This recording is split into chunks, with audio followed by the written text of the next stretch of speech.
Okay, so Wednesday is the second Democratic debate for the 2020 race, and like the last one, we're breaking it up 10 candidates one night, 10 candidates the next night, and they're mixing, matching, randomizing front runners with the nobodies. So, of course, after this debate, definitely a handful of the candidates that are in have to drop out because not only is the criteria to get to the next debate going to get more and more difficult as time goes on, but it's just going to become, it's got to become apparent to these people that they have no shot and they're jeopardizing whatever career they might have after this if they stay in the race, against their better judgment. So, one matchup in particular I want to focus on is Tulsi Gabbard and Kamala Harris. So, this is old news, what I'm about to get into, but this is from last week. So, Tulsi slammed Kamala Harris.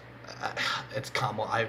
I'm so used to listening to Kyle from Psycho Talk saying Kamala that I'm just used to it. Kamala. I'm sorry.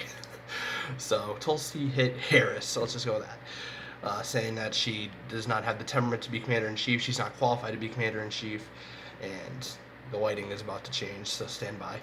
Ooh, there it is. So, because I'm going to read you the quote just for context's sake. So, Tulsi said, "I think one of the things I'm most concerned with is Kamala Harris is not qualified to serve as commander in chief, and I can say this from a personal perspective as a soldier. She's got no background or experience in foreign policy, and she lacks the temperament that is necessary for a commander in chief." Gabbard told Outkick the Coverage on Tuesday. So, now I'm just gonna abandon all pretense and say that I agree with Tulsi. Tulsi is absolutely correct. Tulsi is a veteran, served in the Iraq War at the height of the Iraq War, and she wasn't on the front lines firing weapons or whatever, but she was in charge of like the medical stuff, and she had to deal with her brothers and sisters in uniform and dealing with, who was injured, who was killed, and what kind of casualties and that sort of thing. So she's seen war firsthand, and she's seen the costly effects of war and the real reason. I'm swiping away a notification. Excuse me. Um, I hate when they pop up while I'm recording. It's so annoying.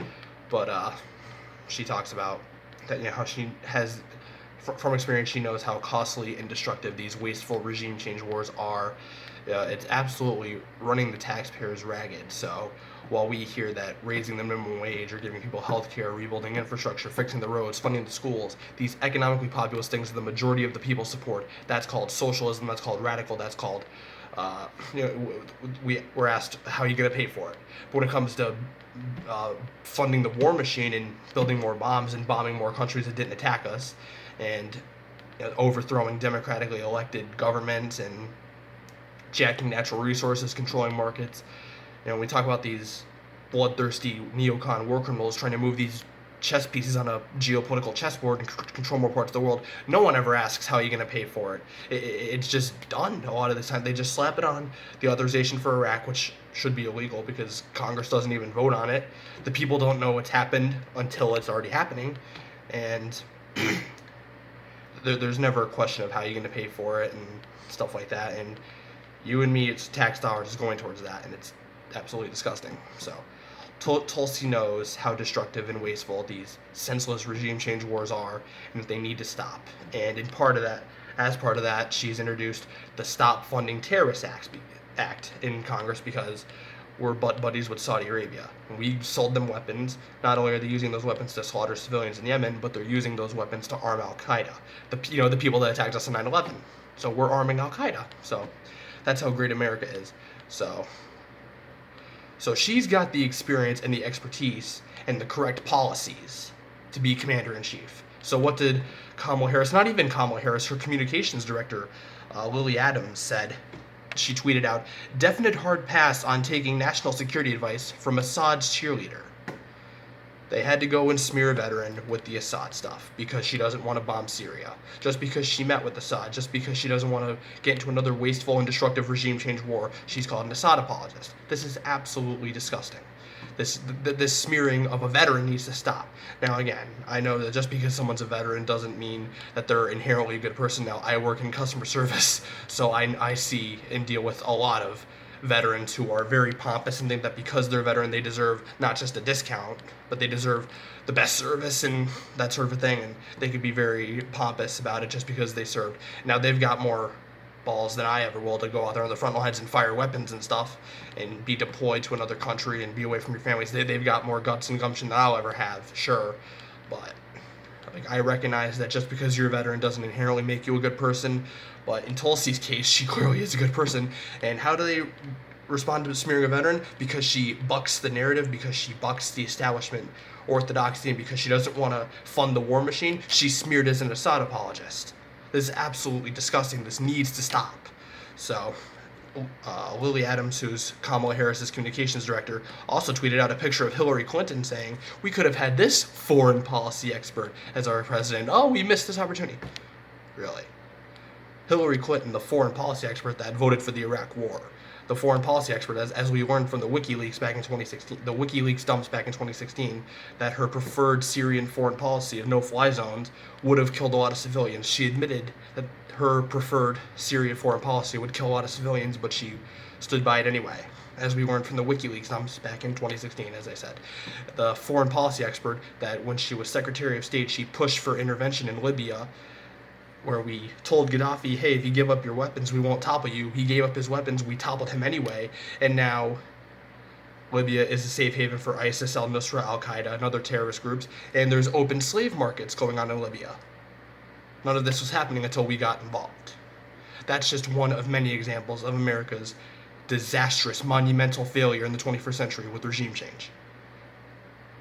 This is how great America is. This is what the greatest country, the greatest military in the world looks like. Overthrowing democratically elected governments. I don't know if was Gaddafi a dictator? I'm doing a fact check because I want to make sure I have all my ducks in a row. Was Gaddafi democratically elected? I mean, again, I'm ignorant about this because I was in middle school when all this was going on. I remember this was back in, 2011? So yeah. Sorry, I'm Googling it as you speak. Yeah, you know what, fuck it, no. I'm not going to be like Barry Weiss and say things, like act like I know things when I don't. So, I'm going to admit that I don't know. Can we get a fact check on that? Leave a comment down below. Yeah, it doesn't matter if you're Democratic elected or not, because even if you are, we'll still overthrow you and install fascist puppets to do our bidding and let us jack natural resources and that sort of a thing, so. But yeah, that's the kind of foreign policy expert that Hillary Clinton is, and so Kamala Harris, or her communications director specifically, is implying that that's the standard we need to look to. So that bears the question, if Kamala Harris becomes president, is she going to be a Hillary Clinton type on foreign policy? Because then that completely validates what Tulsi's saying, that Kamala doesn't have the temperament and the experience to be commander-in-chief. Because if she's going to be anything like Hillary, that's dangerous, because then she's going to be just like Trump, bombing countries, continuing the 8 wars we're in right now, not ending them, not getting us out of Iraq and Afghanistan, all these other countries that we need to get out of right this second. So that bears, and I hope they square off about this at the debate on Wednesday or Thursday. I forget which day they're on, but I know that they're both on the same debate. So Tulsi's going to end Kamala's career, and Biden for that matter, because I know all three of them are on the same stage. And I think Andrew Yang is on that night as well. He better get more questions because I like Andrew Yang. But yeah, if they go at it about this, I hope Tulsi mentions, like, if I were running her campaign, I would make sure she hits Kamala on, oh, your communications director said Hillary Clinton was a foreign policy expert, and then bring up all the things that I just mentioned about Hillary that clearly show she is no foreign policy expert. Which again begs the question, if Kamala Harris is president, is she going to be like Hillary? Because if she is, that's a disaster. That's why if Tulsi Gabbard is president, she would be the best foreign policy president we've ever had. But again, with the temperament and the experience as a soldier, she would bring diplomacy and a push for peace to the White House that we desperately need as we desperately try to end these senseless and wasteful regime change wars. So also, hashtag no war with Iran, hashtag end the wars. So make it trend, folks. So that's pretty much all there is to say. Hope you enjoyed this video. Smack the like button if you did. Leave a comment, subscribe. Tap the bell to become part of the notification squad. See y'all later.